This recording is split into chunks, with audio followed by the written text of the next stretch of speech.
Hi, I'm James and welcome to another review. Something very different for the channel today. We're going to look at a music release. No, don't worry, I'm not changing the focus of the channel. This is the Twilight 2000 official soundtrack album.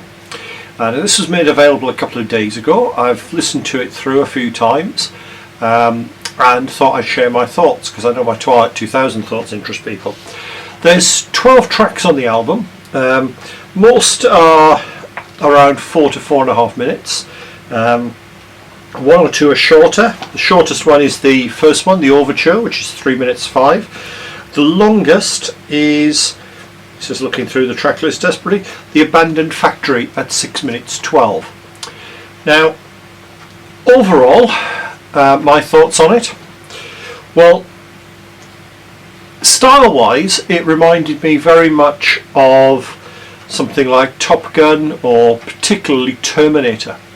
We're looking at that sort of style. Very 1980s, 1990s sort of sound. If you sort of think of the sort of action film that was around then, that's the sort of thing we're looking at. So I'll go quickly through each of the tracks and give you some thoughts. The first one, the Overture, 3 minutes 5. I quite liked that. It's short. It was right. It felt like an introduction to it. The second track, The Village, at 3 minutes 21, vaguely reminds me of the theme or some of the theme music from Conan the Barbarian, the Arnold Schwarzenegger version from the 1980s. I can see that sort of tying in. The third track, A Broken Landscape, 3 minutes 6. Yeah, it was atmospheric. To me it felt a little bit tinny. There's a bit too much of that in there. But that's down to taste. I've got to admit, everyone's got different musical tastes. The fourth track, The Abandoned Factory, is the longest at 6 minutes 12. Very suspenseful. I thought I liked that. I would love to hear a version with a bit less drumming on it. I think the drums were a bit distracting. It is quite useful as a suspense one. I think if you got the drums out, it would be even better. The fifth one, Contact, 4 minutes 13, came across to me as a bit techno noise. It was a bit hissy. Yeah, again, that's a matter of taste. My musical tastes are obviously a bit older than a lot of people's, but it does the job.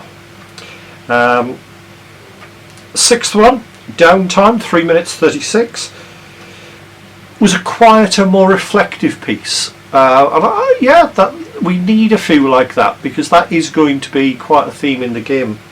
Sort of the bits between the firefights. Track 7, Operation Reset, 4 minutes 10, very much an action film sort of sound. I quite liked that one. It's very dynamic, it's dramatic, it worked. 8, Warzone, 4 minutes 25, very tense. To me it was the build up to a fight. You're expecting a fight. You could use it to foreshadow. So it's playing as they approach the incident that you're going to be dealing with.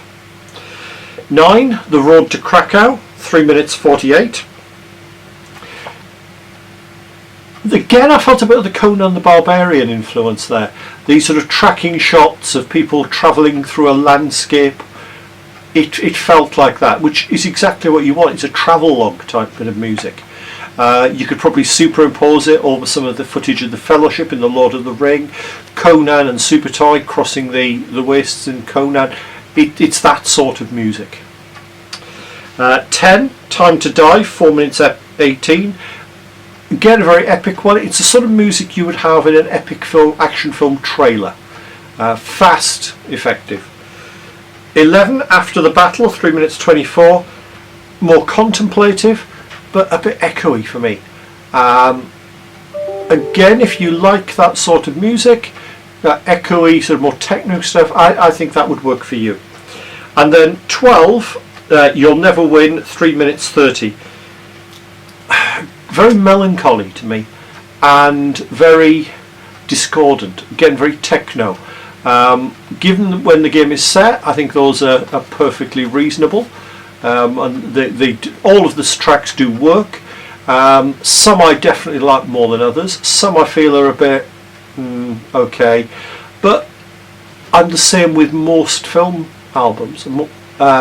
I think film music is probably some of the best that's around at the minute. I think that there isn't a lot of decent music, sort of, that you could use like that. So yeah, there's some positives in there. Will I use it? Almost definitely. I'll be using it for sort of background noise. I'll probably interspace it with some other things. Again, I'll probably go to film music. I'll definitely pull in Ride of the Valkyries by Richard Wagner, which was used in Apocalypse Now. The second a helicopter appears, that's sort of, I suppose, almost compulsory. I'll probably pull in various other tracks. I'm thinking off the top of my head here. I hadn't planned to say all this bit, but you could pull in music like "And Then There Was Silence" by Blind Guardian. That's a great song. It's an epic song about the Trojan War. It's nearly as long as the Trojan War, so that's quite a good one. For some of the more ghostly type stuff, Enya's first album, The Celts, I think that I'd be using that one. There are some really nice ones for sort of that foggy night where you don't know what's out there. I'd be using that. I'll probably look through various action films, see what they use there. And end of the day, a fair bit of probably classical. There's some good classical music out there that could tie in. Going back particularly to Wagner, and lots of the Ring cycle would probably get used. But have a look round, pick music that suits yourself, but I think that you'll find that this will fit in nicely. So what I'm going to do to finish it off is I'm going to actually play an extract from one of them. I'm just debating which one to use. I think I'm probably going to use a bit of Operation Reset. So I'm only going to play you a fraction of it. It's not fair that I play the whole song, so I'll play an extract, and I'll put a few photos alongside just to give you an idea, sort of atmosphere wise. These are all shots that I've taken. If you do want to see more of my military photography, if you search for James560492 military photography on Facebook, you'll see I've got a fair bit on there. So I'll play you the music, and then I'll see you soon, hopefully, for another review.